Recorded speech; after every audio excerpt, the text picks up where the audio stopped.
Hello and welcome back to the Planning Perspectives podcast. I'm one of your two hosts, Jamie Hopkins, joined by my co-host, Kate Duffy. Kate, great to see you. Thanks, Jamie. Always good to be here. Well, I'm excited for today's episode. We've got Eric Faggioli. So welcome to the show, Eric. Thanks for having me, guys. So Eric is president of Delaware Valley Paving, a company known for its operational excellence and service. So excited to get into the conversations today, learning a little bit about family business and a lot of different topics, scaling up. And so super excited. Kate, I think we're going to have a great show. I think so, too. I think our listeners are really going to enjoy hearing the story behind the business and also the realities of building and scaling while managing the ever-evolving family dynamics that come with family business.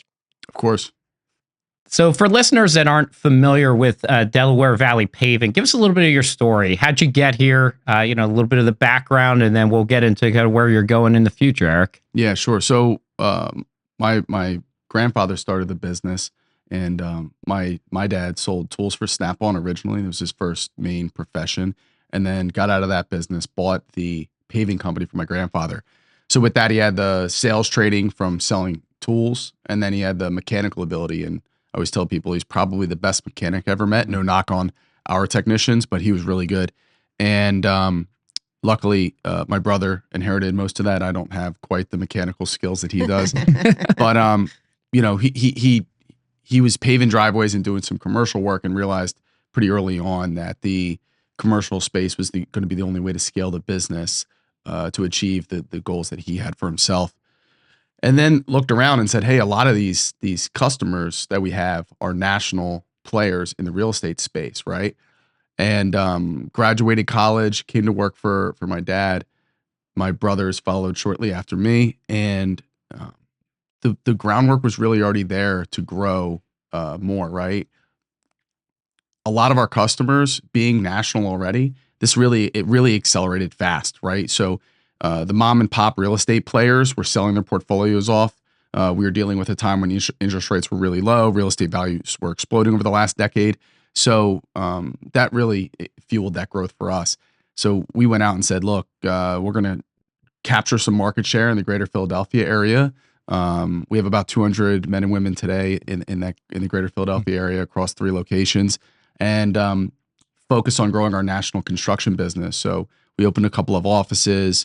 We have a phenomenal team now. We have a great subcontractor network and the ability to self-perform at a moment's notice. So things have been good, and I think that the future is going to be really leaning into, again, that self-perform model, but focusing on markets that really are yearning for it.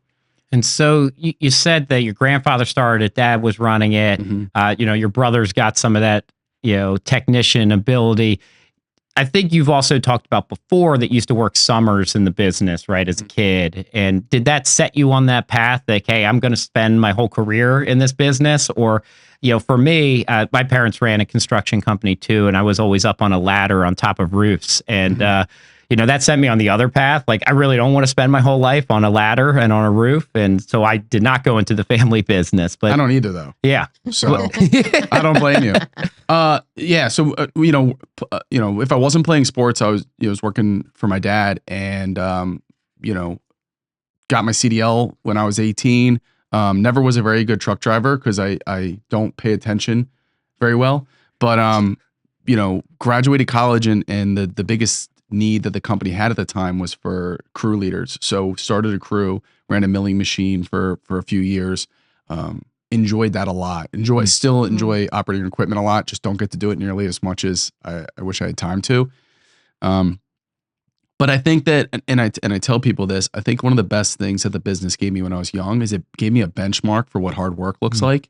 So if you work 16 hours a day and you've ever actually done that, that like it hurts your stomach, your head's woozy. You're like, if you do that multiple days in a row, you're like, I'm sleeping 3-4 hours, right? My feet hurt, like they're blistering. Not like they're hurt because I'm just been standing on them. Like I have blisters in my boots.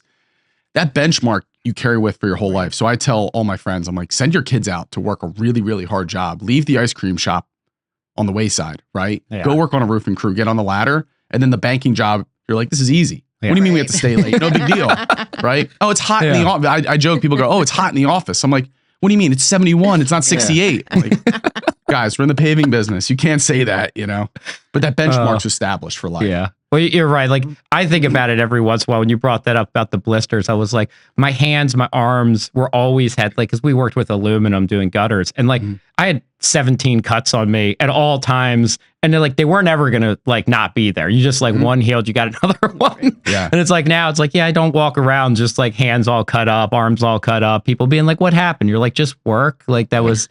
Nothing happened besides I went to went up on a job site. but you can't get this like upside down leadership pyramid like you want to have without doing that. So too often you go, oh, the guys in the field did this, the guys on the crew did that, and you blame, unless you've done it and you say, I have to remind everybody. And most of our leadership's been promoted from within, so they know this, right? Almost all of it. But you have to remind these guys and go, hey, look, they're in the elements. So we're inside complaining because it's 2 degrees warmer. It rained this morning for an hour, so they're wet. Okay. Then the sun came out and you're like, why didn't you start yet?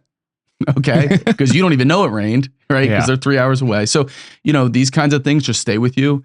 And it's really important because when you're building the business, and right now we're building new businesses, you have to start with those people. They're everything. And you've touched on leadership. So let's just zoom in there for a minute, because you actually stepped in to your family business pretty early on in your career, while you were grieving the loss of your father. So tell us what that transition looked like for you, and who did you surround yourself with to help you navigate it? Because that would be hard for anybody, but especially someone so early in their career.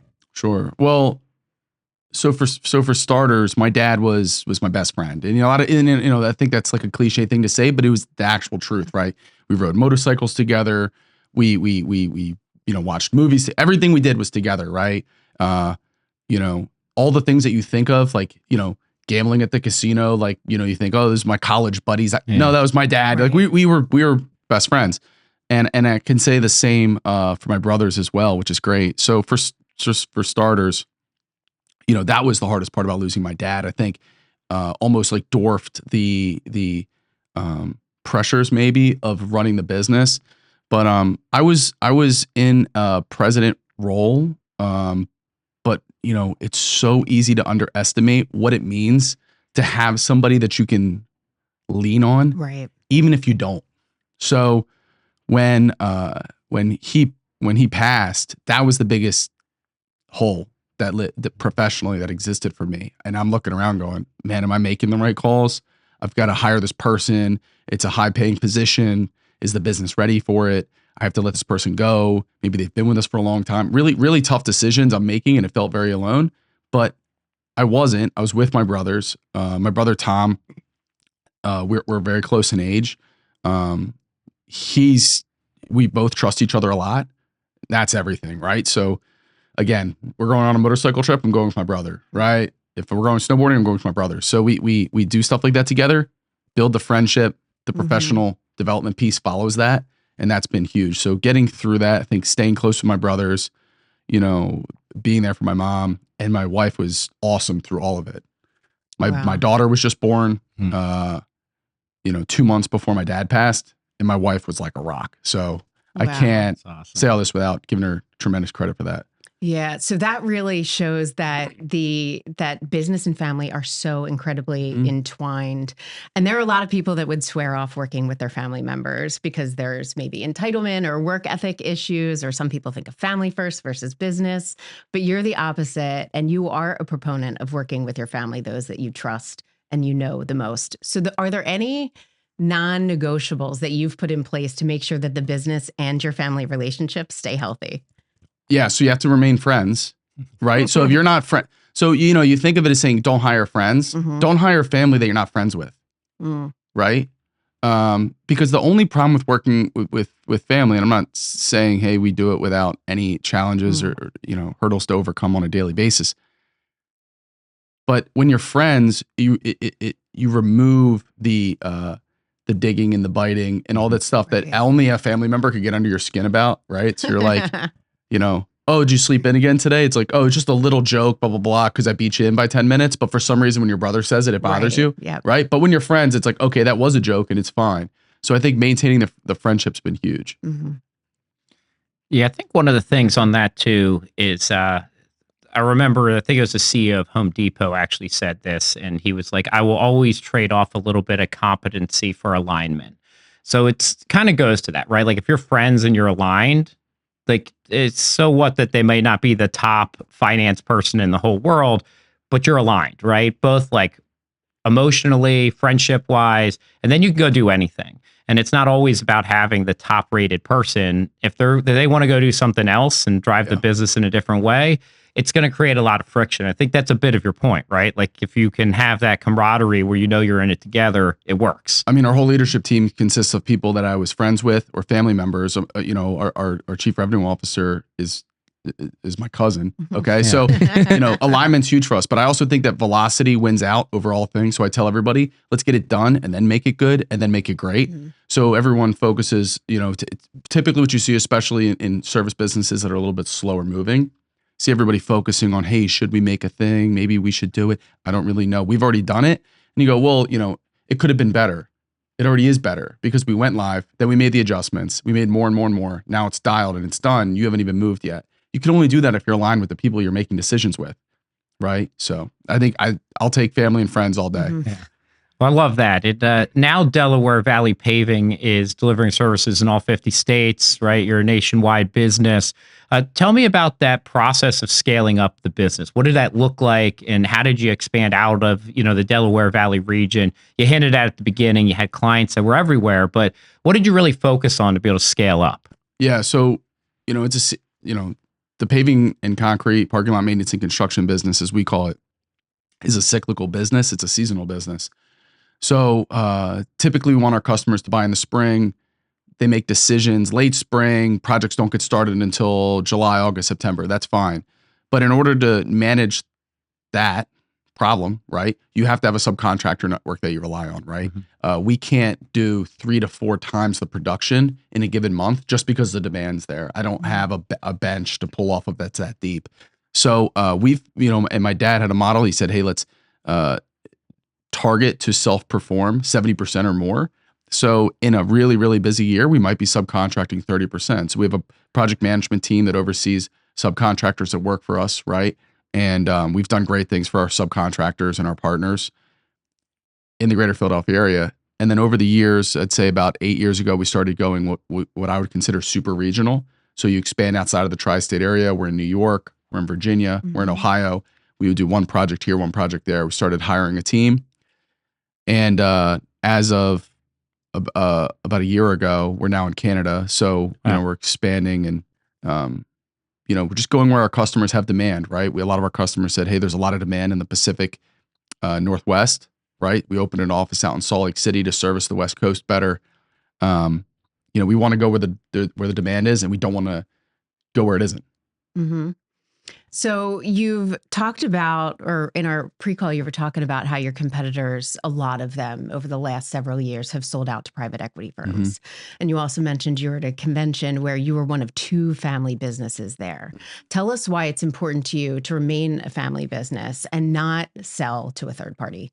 Yeah. So if you founded a construction business and you're not the most valuable person in that organization at any point in time, you've done a phenomenal job for yourself. Okay. My point to say that isn't that it's true for me. I think we have done that. And I think there's some unbelievable people at our company, but most of the time the companies that are selling because they're done with running the business. Why are they done with it? It's because they're managing most of the decisions and all the things that they don't want to be doing within the business. So you end up buying out the actual competitor that I'm facing, right? The person that's recruited the talent that I'm looking for, the person that's recruited the customers that I'm looking for. So that's been tremendous for us. And then our customers are telling us, hey, the service is lacking post sale, right? So we've capitalized on that, and we're building new business models to become a great landing spot for that talent that's been a part of these sales. One of the other things that you talked about, the talent pool, and this was a really interesting observation, is that over the last couple of years, you've seen a transition of early career people with white collar backgrounds moving into the trade. So tell us a little bit about what you think is driving that trend, and what do you experiencing in working with that generation of workers? Yeah. So everybody, 5 or 6 years ago was obsessed with how you hire millennials. Now everyone's obsessed with how you integrate AI, right? So no one talks about how to hire millennials now because we're all working, right? Right. I'm a millennial, so I work. So, it's interesting because what we observed was we had a tremendous amount of people applying to jobs with the worst qualifications for the job they were applying for. So they would go to college for accounting, for finance, for business management, get a job behind a desk, working 8 hours a day, good benefits, most of the time good pay. And they'd say, I'm just not feeling fulfilled in this, right? The most common theme that I find is most of the time their parents grew up or one of their parents grew up in construction. So they just know that to be home for them. So we're hiring a lot of these people and we've created an apprenticeship program that we can put them in and accelerate them really quickly. And it's been great. We've developed some really great, I would call them kids, but men and women right out of college, right? So that's been a huge trend we've been noticing and trying to lean into. I think it's awesome that you're taking advantage of that trend out there of people saying, look, this wasn't the promise that was made to us around career paths, and I want to go find something that is going to fulfill me. I think another thing you've brought up, both in this show and elsewhere, is this conversation about service and that you view yourself as a high quality service company. I don't think most people in the construction world think of themselves as delivering high quality service. And so how does that help differentiate you in a field where, especially with private equity coming in, I don't think I've ever seen a private equity pitch book where it is, we're going to put money in this and increase the service levels, right? It's usually, we're trying to find efficiencies, cut back costs, things like that. So how is that service mindset of the organization creating a competitive edge for you? So I promised you some entertainment. Okay. So I'll give you some. So, Mike and I were on a business trip down in, I want to say we were in Miami. We might've been in Atlanta, and they bring out this Bronzino dish and they light it on fire. It does nothing for the dish other than everyone goes, whoa. And what do? Right? They take a picture. Where do they post it? On Instagram. Yeah. Wherever else. And then it drives traffic. They tag the place. Oh, wow. That's cool. It's different.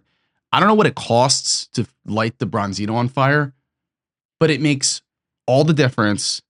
Everyone's like, whoa, blown away, right?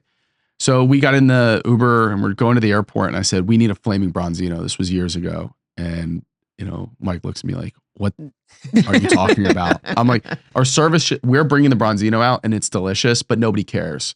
We need people to care. We need to go a little bit further. So we always joke, we go, we call it a flaming Bronzino. Okay. So we'll be like, we got one. And it'll be like something that we can do for our customers that they're not asking for. So a lot of times it's on the technology side. Hey, how do we provide documentation that's more adaptable to their operating systems, right? Versus sending them a huge Dropbox SharePoint link with 1,000 folders of a job that took us years to do. Nobody wants that, right? So let's give what they what the customer wants in a better format, quicker, right? More user-friendly, everything else. Yeah, I love that. And one of the things about delivering great services, anticipating your clients' needs or wants before they realize they have them. Because if they already realize it, you're just delivering on par to their expectations. And so when you order Bronzino, you don't expect to have it come out and be on fire and then take a picture and have this whole thing. So that elevates it. And I remember that Will Giordara, I mess up his last name too, but he has that book, Unreasonable Hospitality, and he's the co-producer of The Bear. And I saw him talk about like elevating the checkout experience at restaurants, and that most restaurants just hand you the bill. It's this very transactional thing. It's a little awkward, but it's like what you expect. You're just going to get the bill. You're going to pay it. And then there's research that shows when diners would put the little mints or the little candy on it, tips were 30% higher when they left the little mint or candy on the bill than when they don't. That's it. The only difference, right, is they're elevating that experience. And so at his restaurant, they said, well, how do we take that further? So they would put a port bottle on the table and be like, this is on us. Take your time, have as much as you want. And he's like, and here's the crazy thing. Nobody ever has more than one. He's like, because they feel bad. He's like, yeah, they could drink the whole bottle, but like, it feels like this really amazing, that's their flaming Bronzino, right? Sure. Is we're going to hand this to you. And he's like, and our tips went up like 30, 40%.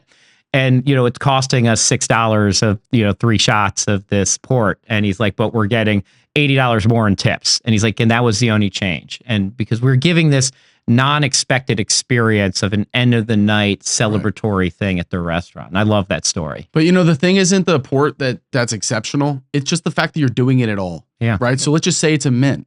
It's this, right? The port's great. And I want that would be the Flaming Bronzino, Yeah. but I'm in construction. No one's doing the mint. Yeah. Right. So like we said last year, I picked like 5 major divisions projects to focus on. One of them last year for me was project closeouts and invoicing. I want to improve the efficiency of our invoicing. It's just like the worst stuff. If you grew up the way I did, nobody that grew up the way I did wants to focus on invoicing. Okay. So for starters, I got great invoicing folks, and I'm like, I want to be the best invoicing construction company ever. And they're like, well, why do you say that? I'm like, because for starters, we suck at it. Okay. So we're going to get really, really good at it. And that's my goal. And we just pushed it further and further and further until we ended up at the port bottle.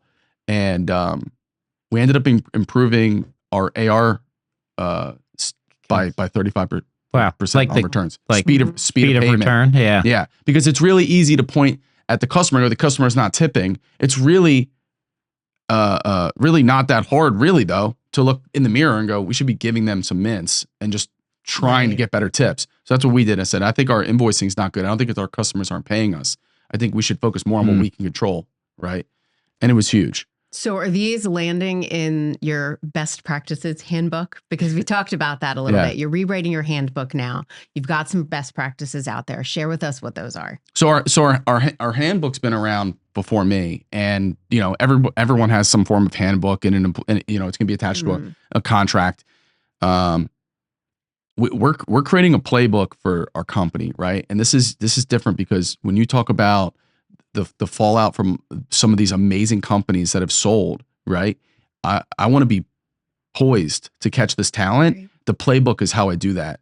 So what I just got off the phone with our team this morning, and I'm talking to them about it. I said, guys, this is going to be huge. We can go into markets that are underserved where our customers exist. They tell us they have the demand. We know the marketplace. And then we go in there with the playbook. We go, this is what we do. This is how we do it. Here's how fast we do it. Here's the timeline, everything. Whether that's starting from scratch and building a team and going, right, which we've been doing. We're doing in Tampa right now, or we buy a company or several companies and bring them together if the teams are great. I love that. From a time perspective, let's do a couple quick, almost like, quick hits, couple second responses, and see what you've got for us. Sound good? Sure. All right. Okay. So what is your favorite part about the job? The ability to be creative. What's the hardest part about the job? Putting great teams together. You shared that you are a car enthusiast. Can you tell us what your favorite car is that you own? I have a 1969 K5 Blazer that is about to be done a 2.5-year restoration. Wow. That's my baby. Yeah. What's the biggest change that you see coming to the construction world or paving world in the next 5 to 10 years? This not what's new, but what's going to be accelerated is going to be the standard. The expectations can be way higher. It's a younger buyer. They're faster moving. They don't have the patience that the boomer generation has. And you're going to have to move faster and be right the first time. Yeah, you didn't even say AI, that was... I love it. Eric, thank you so much for joining us. And I know at WSFS, we've been partnered with you for a while in your company, and you guys have done great things. And I love to see your growth and your leadership style. So thanks for being here and sharing a bit of that with us today. No, thanks for having me. And WSFS has been a great partner, and you guys have been great, and I really appreciate it. So if people want to learn more about you and the company, Delaware Valley Paving, where do they go? So you can go on our website, DelawareValleyPaving.com. You can follow us on Instagram, YouTube, all of the following. Oh, yeah, that's great. Kate, thanks for joining me today, too. Thanks, Jamie. Fun as always. And thank you, everyone else, for listening or watching this episode of the Planning Perspectives podcast. Make sure you subscribe on your favorite channel so you never miss an episode. Thank you for listening to the Planning Perspectives podcast. Don't forget to click the follow button to be notified when new episodes are available. Visit our website at www.bmt.com or call us at 833-973-7633. The opinions voiced in this podcast are for general information only and are not intended to provide specific advice or recommendations for any individual. To determine which strategies or investments may be suitable for you, consult the appropriate qualified professional prior to making a decision. Investments, not a deposit, not FDIC insured, not insured by any federal government agency, not guaranteed by the bank, may go down in value.